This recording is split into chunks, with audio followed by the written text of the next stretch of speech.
Welcome back to live show. 1 కోటి ఎకరాలకు నీరిచ్చి మాగాణిగా చేయడమే తన లక్ష్యమని తెలంగాణ ముఖ్యమంత్రి కేసీఆర్ అనేక సందర్భాల్లో చెప్పారు. నిన్న ఎస్ఆర్ఎస్పీ ప్రాజెక్టు పునరుజ్జీవ పనులకు శంకుస్థాపన కార్యక్రమంలో ఆయన ఉత్తర తెలంగాణ ఊపిరి పీల్చుకునే 4 జీవధారులకు 45 లక్షల ఎకరాలకు సాగునీరు అందిస్తాం, అది కూడా ఏడాదిలోపే పనులు పూర్తి చేస్తామని ప్రామిస్ చేశారు. హరీష్ రావు కూడా సాగునీటి ప్రాజెక్టుల మీద ప్రభుత్వం ఎంత సీరియస్ గా దృష్టి పెట్టింది, ఏ విధంగా పనులు చేసుకుంటూ వెళుతున్నాం అనేది కూడా ఆయన ప్రసంగంలో చెప్పారు. ముఖ్యంగా కాంగ్రెస్ పార్టీ ఎక్కడికక్కడ కేసులు వేసి ప్రాజెక్టులను అడ్డుకునే ప్రయత్నం చేయడానికి సంబంధించి ప్రజలు నిలదీయాలని కూడా ముఖ్యమంత్రి ఇటు హరీష్ రావు కూడా ప్రజలకు పిలుపునిచ్చారు. మరోవైపు ఇది ఎస్ఆర్ఎస్పీ పునరుజ్జీవం కాదు, ముఖ్యమంత్రి కేసీఆర్ కు రాజకీయ పునరుజ్జీవనాన్ని కాంగ్రెస్ పార్టీ నాయకులు ముఖ్యంగా మాజీ నీటిపారుదల శాఖ మంత్రి పొన్నాల లక్ష్మయ్య విమర్శించారు. ఇప్పటికే దాదాపు 97 లక్షల ఎకరాలకు ఆయకట్టుకు ప్రాజెక్టులు మేము అంతా సిద్ధం చేశాం, కాంగ్రెస్ హయాంలో కొత్తగా కేసీఆర్ ఏదో చేస్తున్నట్టు మొత్తం అంతా ప్రణాళికలు రచిస్తున్నట్టుగా ఒక ప్రచారం చేసుకుంటున్నారని కూడా కాంగ్రెస్ నాయకులు విమర్శిస్తున్నారు. నిజంగా కాంగ్రెస్ నాయకులు ఏమీ చేయలేదా? ఇప్పుడు అంతా తెలంగాణలో టీఆర్ఎస్ ప్రభుత్వం చేయగానే చేస్తుందా, లేకపోతే ఆల్రెడీ ఉన్న వాటినే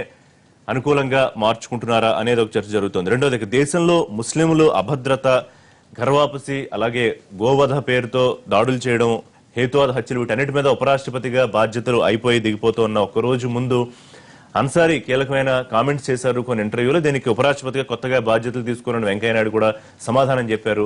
ఈ దిగిపోతున్న ఉపరాష్ట్రపతికి ఎక్కుతున్న ఉపరాష్ట్రపతికి మధ్య ఒక చిన్న సంవాదం జరిగింది. ఒక సెన్సేషనల్ కామెంట్సే చేశారు అన్సారీ అనుకోవాలి. దీనికి సంబంధించి లైవ్ షోలో మాట్లాడదాం. మనతో పాటు వాళ్ళ తాడూరు శ్రీనివాస్ గారు, MBC corporation chairman, TRS senior నాయకులు జాయిన్ అవుతున్నారు. ఎన్నికల్లో పెద్దిరెడ్డి గారు, మాజీ మంత్రి, తెలుగుదేశం పార్టీ సీనియర్ నాయకులు, కొద్దిసేపట్లో కాంగ్రెస్ బీజేపీ నాయకులు మనతో జాయిన్ అవుతారు. పెద్దిరెడ్డి గారు, మీరు ఇరిగేషన్ ప్రాజెక్టులకు సంబంధించి ఎక్స్పర్ట్ గా ఉన్నారు. సరే, ఇప్పుడు ముఖ్యమంత్రి కేసీఆర్ అనే మాట ఏంటంటే ఉత్తర తెలంగాణ ఊపిరి పీల్చుకుంటుంది 4 జీవధారాలతో, ముఖ్యంగా ఎస్ఆర్ఎస్పీకి సంబంధించి పునరుజ్జీవం. అంటే గతంలో పాలకులు కేవలం ఓట్లు అడిగారు తప్ప నీటిపారుదలకు సంబంధించి తెలంగాణ ప్రాంతంలో దృష్టి పెట్టలేదు. సరే, అక్కడ ఏవో కట్టుకున్నారు, బ్యారేజ్లు ఏవో కట్టుకున్నారు, హరీష్ విమర్శించారు. నిజంగానే దృష్టి పెట్టలేదా, లేదా ఇప్పుడు పాజిటివ్ యాంగిల్ చూడాల్సిన అవసరం ఉందా? కేసీఆర్ మొత్తం తెలంగాణ సస్యశ్యామలం చేయడానికి ముఖ్యంగా ఎస్ఆర్ఎస్పీ మీద దృష్టి పెట్టారనుకోవాలా? హరీష్ గారు, ఇప్పుడు తెలంగాణ ప్రాంతం దక్కన్ పీఠభూమి, ఇది మనకున్నటువంటి కృష్ణా గోదావరి నదులు మన తెలంగాణ ప్రాంతం నుండే ప్రవహిస్తున్నప్పటికీ కూడా అది చాలా డీప్గా ప్రవహించడం వల్ల గ్రావిటీ ద్వారా మనం ప్రాజెక్టు కట్టుకోగలిగే అవకాశం ఆ రోజుల్లో మనకు తక్కువగా ఉండే. అవకాశం ఉన్న దగ్గర నాగర్ సాగర్ కానీ, పోచంపాడు కానీ, అదేవిధంగా ఇచ్చపల్లి కానీ, తర్వాత మహబూబ్నగర్లో ఉన్నటువంటి ఈ కొన్ని గ్రావిటీ ప్రాజెక్టులను ఆ రోజుల్లో కాంగ్రెస్ ప్రభుత్వంలో ఉన్నప్పుడే వాటి డిజైన్ చేసిండ్రు, వాటిని నిర్మాణం చేసిండ్రు. ఇంకా నిర్మాణం అనుకున్నంత వేగవంతంగా జరగలేదు, పూర్తి కాలేదనేది కూడా ఒక విమర్శ ఉన్నప్పటికీ కూడా, అయితే లిఫ్ట్ టెక్నాలజీ ఎప్పుడైతే అందుబాటులోకి వచ్చిందో, ఆ మాటకు వస్తే లిఫ్ట్ టెక్నాలజీని అందిపుచ్చుకొని మొట్టమొదటి లిఫ్ట్ టెక్నాలజీ ద్వారా ఆసియా ఖండంలోనే అతిపెద్ద లిఫ్ట్ను మరి నల్గొండ జిల్లాలో మాధవరెడ్డి గారి లిఫ్ట్ ప్రాజెక్టును ఆ రోజున తెలుగుదేశం పార్టీ కన్సీవ్ చేసింది. ఆ తర్వాత టెక్నాలజీ ఇంప్రూవ్ అయింది, వైబిలిటీ వచ్చిన తర్వాత ఎక్కడ అవకాశం ఉంటే అక్కడ వర్షాభావ పరిస్థితి ఏర్పడ్డప్పుడు పల్లవి నుండి బెట్ట ప్రాంతానికి లిఫ్ట్ ద్వారా నీళ్లు తీసుకుపోయేటువంటి విధానం వచ్చిన తర్వాత ఇవాళ శ్రీరామసాగర్ ప్రాజెక్టు కానీ, నాగర్ సాగర్ కానీ, మరి ఇవన్నీ కూడా ప్రాజెక్టులు నీళ్ళు ఎందుకు రావట్లేదంటే పై రాష్ట్రాలు కూడా అప్పుడు గ్రావిటీతోటే కట్టుకున్నారు. ఈ టెక్నాలజీ వచ్చిన తర్వాత వాళ్ళు కూడా చెక్ డ్యామ్ల పేరు మీద డింగింగ్ ప్రాజెక్ట్ అని కట్టుకొని వర్షం వచ్చిన నీళ్ళన్నీ కూడా వాళ్ళు లిఫ్ట్ ద్వారా వాళ్ళ రిజర్వాయర్లకు తరలించుకోవడం వల్ల దిగువన ఉన్నటువంటి మన ప్రాంతానికి నీళ్లు రావడం లేదు. ఈ రోజు ఇన్ని వర్షాలు పడ్డాయి, ఇంత ఫ్లడ్స్ వచ్చినాయని చెప్పుకుంటున్నప్పటికీ కూడా నాగర్సాగర్ నీళ్ళు లేవు, శ్రీశైలంలో కూడా నీళ్ళు లేవు. కానీ ఇప్పుడు ముఖ్యమంత్రి ఆరోపిస్తున్నట్టు కొంత గత ప్రభుత్వాలు, తెలుగుదేశం కానివ్వండి, కాంగ్రెస్ కానివ్వండి, తెలంగాణ నీటిపారుదల ప్రాజెక్టుల మీద పెద్దగా దృష్టి పెట్టలేదు. ఏ కారణం చేతైనా ఆంధ్ర పాలకుల పరిపాలన ఉండడమా, మరో కారణం? అది వాస్తవం ఒప్పుకోవాల్సిన అవసరం ఉంది. అందుకే రిషి గారు, నిన్న అసలు టెక్నికల్ పాయింట్ చెప్పకుండా ఇవన్నీ మాట్లాడుతున్నాం. ఆ రోజున టెక్నాలజీ, లిఫ్ట్ టెక్నాలజీ లేదు అనేది ప్రపంచానికి తెలవాలి, ప్రజలకు కూడా తెలవాల్సిన అవసరం ఉంది. గ్రావిటీ ద్వారా ప్రాజెక్టులే కట్టారు ఆ రోజున, సో అందుకని ఇక్కడ సాధ్యం కాలేదంటారు. ఇప్పుడు టెక్నాలజీ వచ్చిన తర్వాత ఎక్కడ ప్రాజెక్ట్ నిర్మాణం చేసినా, తెలంగాణలో ఏ ప్రాజెక్ట్ నిర్మాణం చేసినా లిఫ్ట్ ద్వారా చేయాల్సిన ప్రాజెక్టులే ఉన్నాయి. బై గ్రావిటీ ద్వారా అవకాశం ఉన్న మేరకు కొంతవరకు ఉపయోగపడతాయి, కానీ మిగిలినంతా కూడా లిఫ్ట్ ప్రాజెక్టులే. అందుకని ఇవాళ ప్రాణయుద్ధ చేయాలని కూడా ఆ రోజు కూడా మేము ఎందుకు అనుకున్నాం, అదొక జాతీయ ప్రాజెక్ట్ ఎందుకు కావాలనుకున్నాం అంటే కొంత గ్రావిటీ ద్వారా అవకాశం ఉంది, తక్కువ లిఫ్ట్ల ద్వారా ఎక్కువ ఆయకట్టును సిద్ధం చేసుకునే అవకాశం ఉందనేటువంటిది ఆ రోజున చెప్పడం జరిగింది.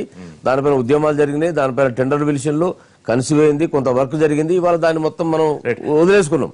అయితే ఇవాళ కేసీఆర్ గారు చెప్పే విధానం ఎట్లుందంటే చూసే వాళ్లకు ఇమ్మీడియట్ గా వచ్చే సంవత్సరమే అదనంగా 1 కోటి ఎకరాలు 14 లక్షల ఎకరాలకు దాదాపుగా నీళ్లు అసలు మొత్తం అసలు మన తెలంగాణ ప్రాంతంలో సేద్యానికి యోగ్యమైనటువంటి భూభాగం ఎంత 1,20,00,000 అనేది ప్రభుత్వం లెక్కలు చెప్పింది.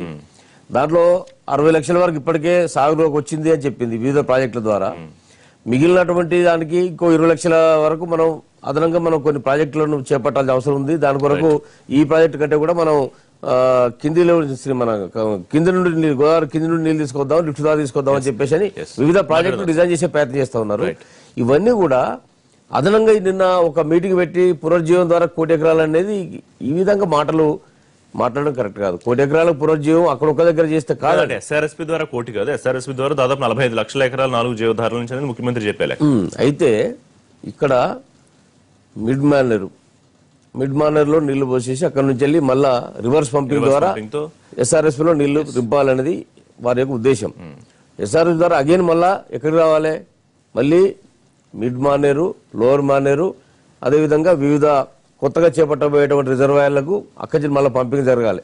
ఈ రివర్స్ అక్కడ నుండి ఇక్కడికి, ఇక్కడ నుండి అక్కడికి ఈ రివర్స్ పంపింగ్ల ద్వారా అసలు వర్షాలు లేనప్పుడు పైనుంచి నీరు రాని సందర్భం వచ్చినప్పుడు ఈ ఇబ్బందులు ఎప్పుడు ఉంటాయి. పంపింగ్ చేసుకున్నా సాధ్యం కాదనా మీరు అని చెప్పేది? అసాధ్యాల కంటే కూడా దాని ప్రచార ఆర్భాటం చాలా ఎక్కువగా ఉన్నదనేది ఇక్కడ మనకు అర్థమవుతుంది. శ్రీనివాస్ గారు, అలాంటి కార్యక్రమాలు చేయాల్సిన అవసరం ఉంది. ఎప్పుడైనా ఎమర్జెన్సీ వచ్చినప్పుడు వాడుకోవడానికి ఉపయోగపడేటువంటి కార్యక్రమం తప్ప అది రెగ్యులర్ గా అది ఇరిగేషన్ కు ఉపయోగపడదు అనుకునేటువంటి అవకాశం ఉంది. పలు సందర్భాల్లో చెప్పేది ఏంటంటే అసలు గతంలో తెలంగాణ నీటి ప్రాజెక్టుల మీద గత ప్రభుత్వాలు ఏమీ దృష్టి పెట్టలేదు, దాదాపుగా 0. సరే, దానికి అనేక కారణాలు ఉన్నాయి. ఇవాళ తెలంగాణలో టీఆర్ఎస్ ప్రభుత్వం వచ్చిన తర్వాత మాత్రమే తెలంగాణ రైతులకు నీళ్లు ఇచ్చే కార్యక్రమం జరుగుతోంది అనేది కేవలం ప్రచారార్భాటంగా ప్రతిపక్షాలు కొట్టిపడేస్తున్నాయి. నిజంగా ఇప్పుడు దాకా సాగు లేదా, ఆయకట్టు లేదా, కేవలం ఇప్పుడు మాత్రమే కొత్తగా జరుగుతోందా? ఖచ్చితంగా ఎస్ఆర్ఎస్పీ పునరుజ్జీవం అనేది చాలా గొప్ప కార్యక్రమం, కానీ కేవలం ఇప్పుడు మాత్రమే జరుగుతుంది అనేది కరెక్టా? ఇప్పుడు వారు అన్న దాంట్లో మీరు అడిగిన ప్రశ్నకి సరే ఎంత సాగు అవుతుంది శ్రీరామ్ సాగర్ టెక్నికల్ రీజన్స్ కూడా చెప్పారు పెద్దిరెడ్డి గారు. ఇప్పుడు శ్రీరామ్ సాగర్ ప్రాజెక్టే తీసుకుందాం, వేరే చర్చలొద్దు. తెలంగాణలో గతంలో ఎంత సాగు ఉండేది, నేటి పరిస్థితులలో ఎంత సాగు అవుతుంది లెక్కల కంటే శ్రీరామ్ సాగర్ వరకు ప్రాజెక్టు వరకు మనం పరిమితం అవుతే ఈ రోజు సాగు అవుతున్నది అన్నగారికి తెలియదా చెప్పమనండి. ఈ రోజు 4.5 లక్షల కంటే ఎక్కువ సాగు అవుతుందా? ఎందుకు అవుతుంది అందులో శ్రీరామ్ సాగర్ ప్రాజెక్ట్? ఎందుకు 14 లక్షల మన ఎకరాలకు ఆయకట్టు నీరు అందించాల్సినటువంటి ప్రాజెక్టు దాని కెపాసిటీ ఈ రోజు 4.5 లక్షలకు ఎందుకు పరిమితమైందన్న అది మాట్లాడరు ఎందుకు మీరు? అదే దానివల్ల స్టిల్ టు పేర్కొన్నందుకు కాదా? ముఖ్యమంత్రి గారు చెప్పారు కదా, కనీసం తాళ్లకు గ్రీస్ లేదని కూడా చెప్పారు కదా ముఖ్యమంత్రి గారు. ఆ రోడ్డు మీద మన గుంతలు చెప్పలేదా దాని మీద నడిచేటప్పుడు? ఎన్నిసార్లు మనం చాలా మంది మనం ఇప్పుడు టూరిజం ప్రజలకు తెలియదా, ఆ ప్రాంత ప్రజలకు ఆ కట్ట మీద నడిచిన వాళ్ళకి తెలియదా? ఈ రోజు ఆనాడు ఉన్నటువంటి గుత్తా సుఖేందర్ రెడ్డి గారి పేరుతో సహా చెప్పినారు కదా. ఈ రోజు ఒక్కటే మీరు మాట్లాడాల్సింది ఏంటంటే ఈ ప్రాజెక్టు ప్రభుత్వం దగ్గర ఇంజనీర్లు లేనట్టు, లేకపోతే ముఖ్యమంత్రి గారు రేపు తెలంగాణకు ఏదన్నా ఈ రిజర్వాయర్ల ద్వారా నష్టం చేకూరుతుందా, లాభం చేకూరుతుందా? ఇప్పుడు తీసుకున్న ప్రాజెక్టు పొలాలకు నీళ్లు పోతాయా, తాగునీరు సౌకర్యాలు అందిస్తాయా, లేకపోతే ఇంకా ఏమన్నా జరగడానికి ఉపయోగపడతా? మొన్న జూన్ నుంచి ఈ రోజు వరకు 250 టీఎంసీల నీళ్లు సముద్రం పాలైనాయి కదా. మీరు నీళ్లు లేవంటే ఎట్లా అన్నట్టు? గోదావరిలో మనకు ఎంత వేస్టేజ్ అవుతుందో లెక్కలైతే చెప్తా ఉన్నాయి కదా.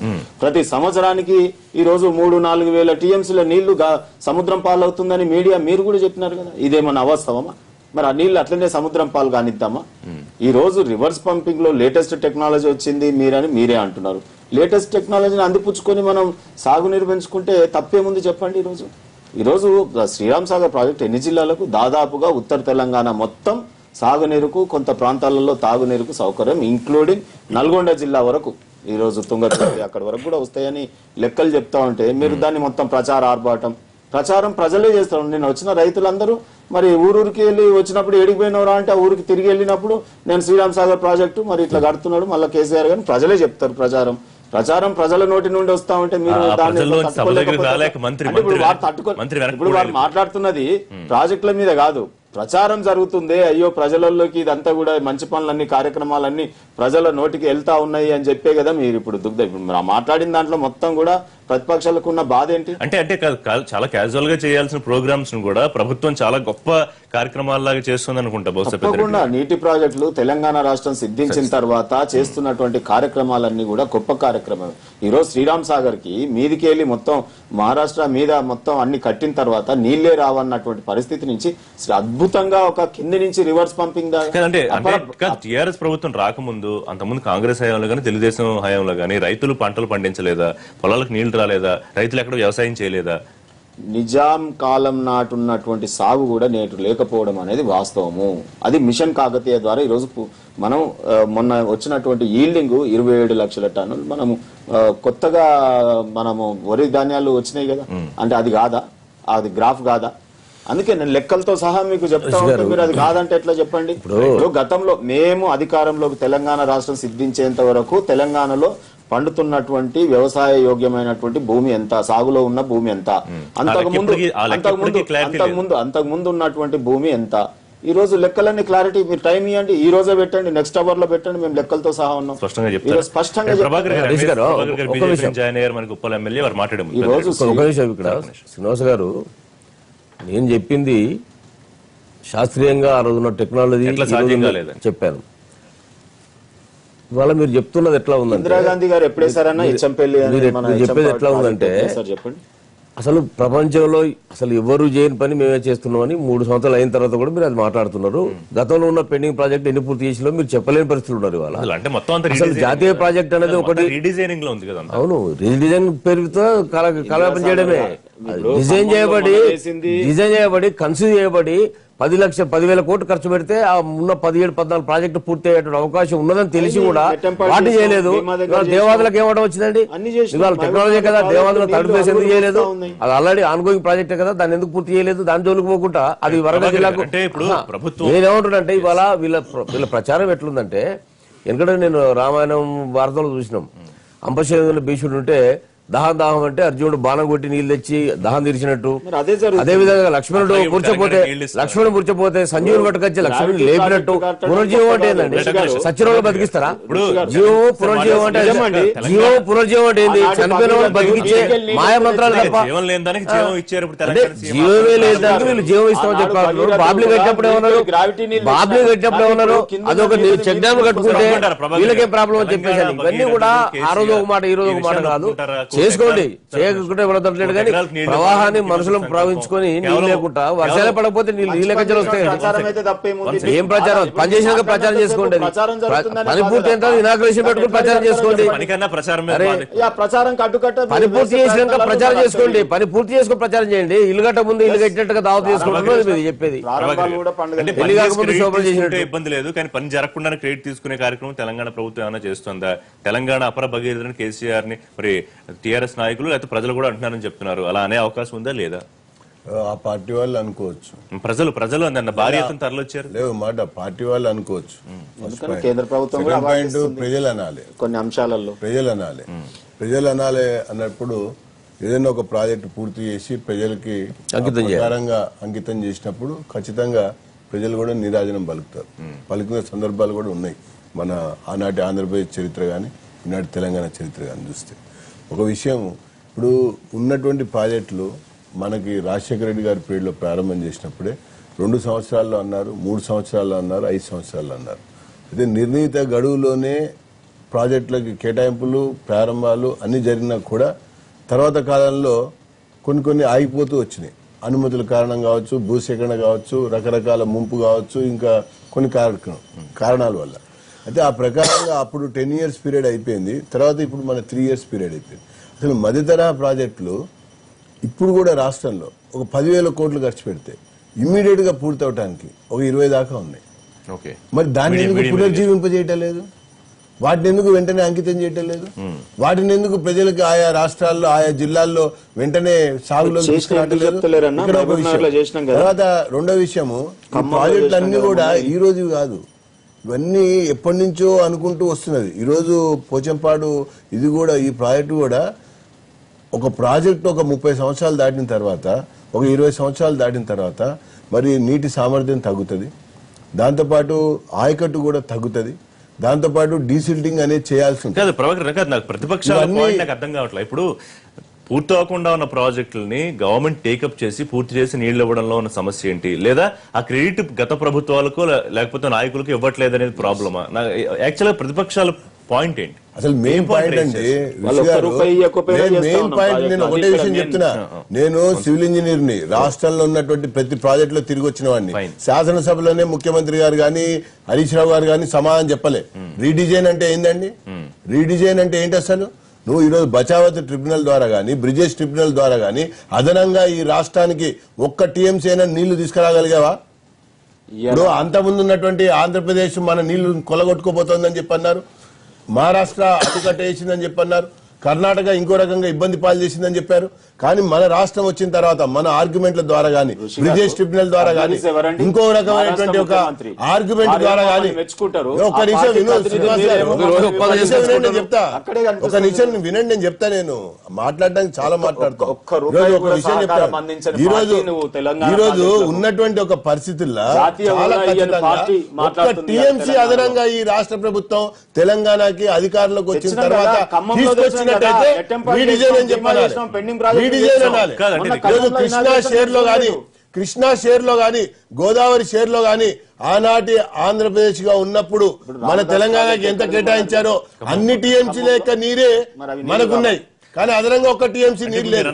నేను చెప్పొస్తున్నది ఆ రకంగా కోటా పెంచుంటే, ఆ రకంగా వాటా పెంచుంటే, ఆ రకంగా కోటా పెంచుంటే అప్పుడు రీడిజైనింగ్ అనాలి.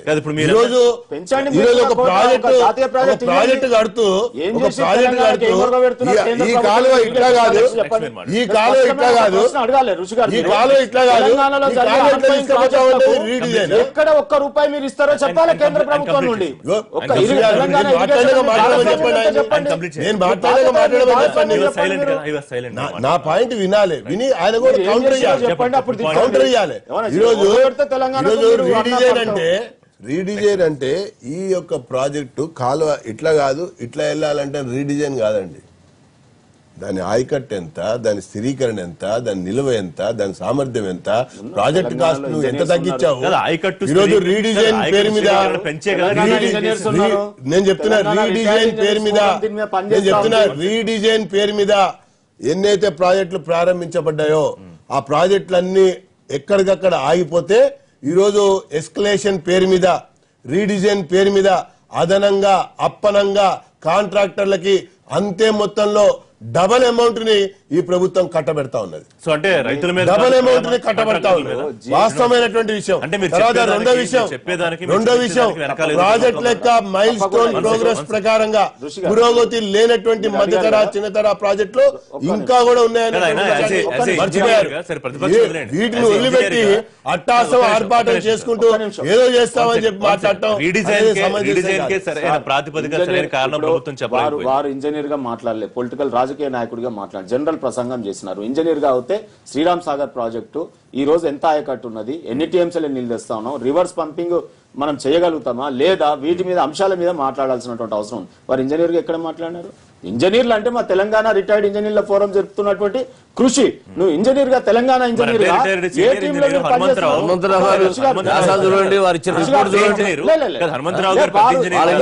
ఇంజనీర్ అన్నారు కదా, తెలంగాణ ప్రాంతానికి చెందిన ఇంజనీరే స్వయంగా మీరు ఎమ్మెల్యేగా ఉండడము, ఈ రోజు ఏ ఇంజనీర్ ఫోరం లో కలిసి పనిచేసి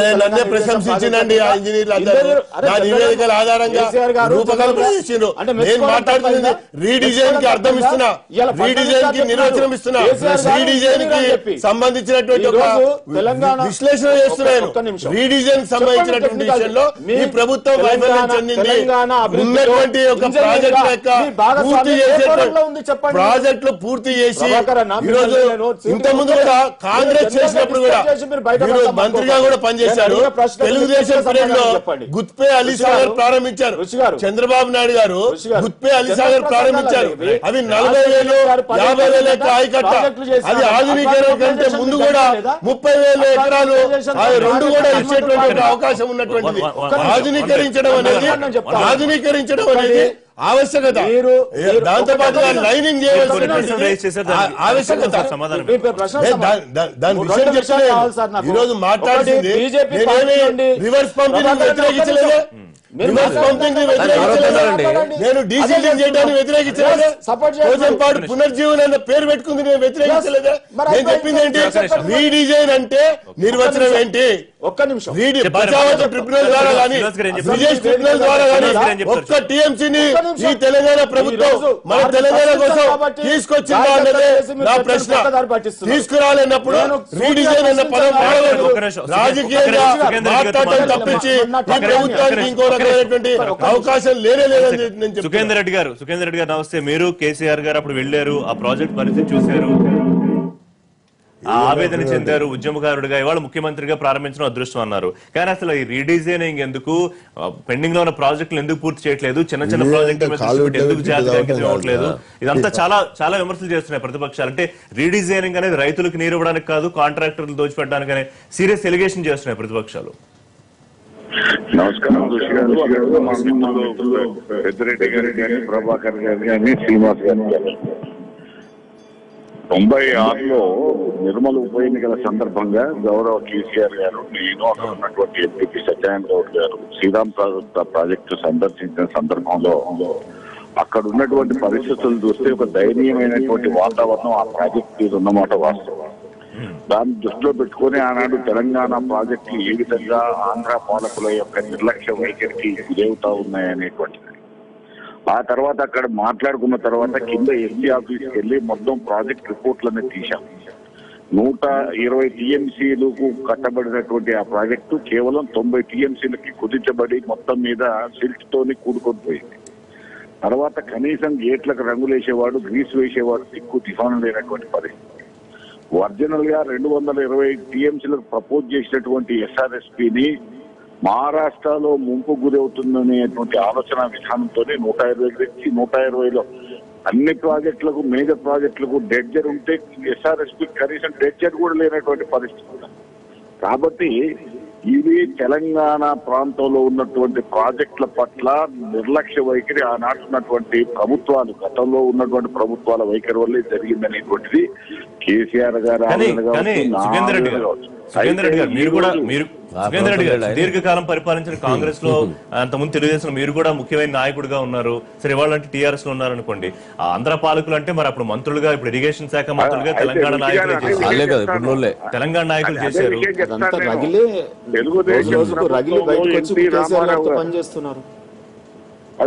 మన ఋషి గారు చెప్పండి సుఖేందర్ రెడ్డి గారు. ఆనాడు తెలుగుదేశం ప్రభుత్వంలో నేను కానీ పెద్దిరెడ్డి గారు ఉన్నాం. ఎన్టీ రామారావు గారు ప్రారంభించినటువంటి ఎస్ఎల్బిసిని పూర్తిగా కాంగ్రెస్ గవర్నమెంట్ వచ్చినాక నిర్లక్ష్యం చేసి దుకాణం తీసి పక్కకు పడేస్తారు. అసలు దీంట్లో నీళ్లు రావు, ఈ లిఫ్ట్ అనేటువంటిది కానీ, లేకపోతే ఎస్ఎల్బిసి అనేటువంటిది నిరర్థకమని జనార్దన్ రెడ్డి గారు ఉన్నటువంటి చీఫ్ మినిస్టర్ గారు మొత్తం కట్టలు బయట పడేస్తారు. అప్పుడే జలసాధన పేరు మీద పెద్ద ఉద్యమాలు చేసినాం. ఆ తర్వాత జరిగినటువంటి పరిణామంలో 95లో అధికారంలోకి వచ్చిన తర్వాత తిరిగి మరి ఆ పనులు ప్రారంభించిన సందర్భంలో కూడా మాధవరెడ్డి గారి మరణం తర్వాత ఆ ప్రాజెక్టు వారు పేరు పెట్టిన సందర్భంలో సంవత్సర కాలంలో నీళ్లు ఇస్తామని చంద్రబాబు నాయుడు గారు కూడా డబ్బులు కేటాయించడంలో నిర్లక్ష్యం చేస్తే పెద్దిరెడ్డి గారికి తెలుసు. నేను పార్లమెంట్ సభ్యునిగా రాజీనామా చేసినటువంటి పరిస్థితి. రాజీనామా చేసి అప్పటికప్పుడు 24 గంటల్లో డబ్బులు విడుదల చేస్తారు. ఇప్పుడు సుఖేందర్ రెడ్డి గారు 3 ఏళ్ళలో ఏం జరిగింది?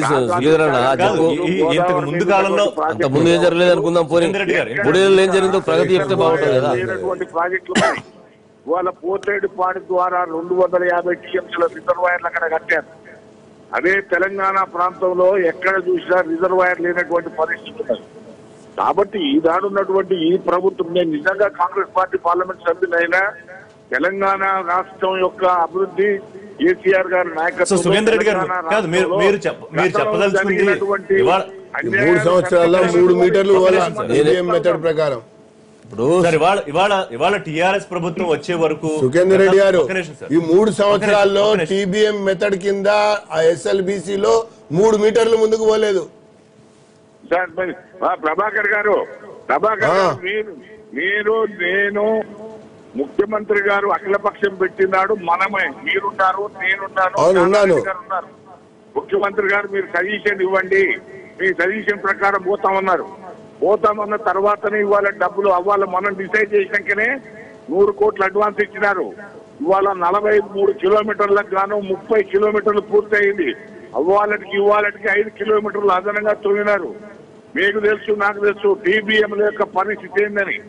కాబట్టి ఇవాళ 2019 నాటికి దాన్ని ఎటువంటి పరిస్థితుల్లో పూర్తి చేయాలనేటువంటి ఒక దృక్పథంతోనే నక్కలగండి రిజర్వాయర్ 7.5 టీఎంసీల పనులు జరుగుతూ ఉన్నాయి.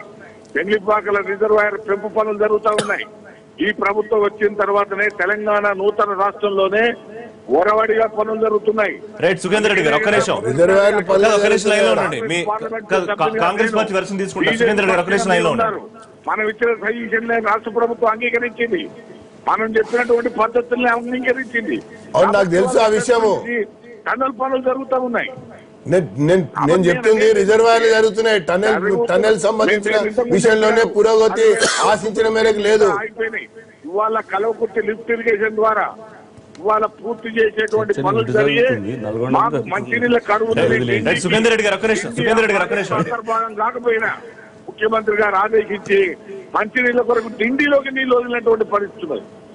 ఇవాళ నెట్టంపాడు గాని, భీమా గాని, కోయిల్ సాగర్ గాని అర్ధాంతరంగా వదిలిపెట్టిన ప్రాజెక్టులన్నీ ఇవాళ ఆయకట్టుకు నీళ్లు చెరువు నింపే కార్యక్రమం పూర్తి చేసింది ప్రభుత్వం.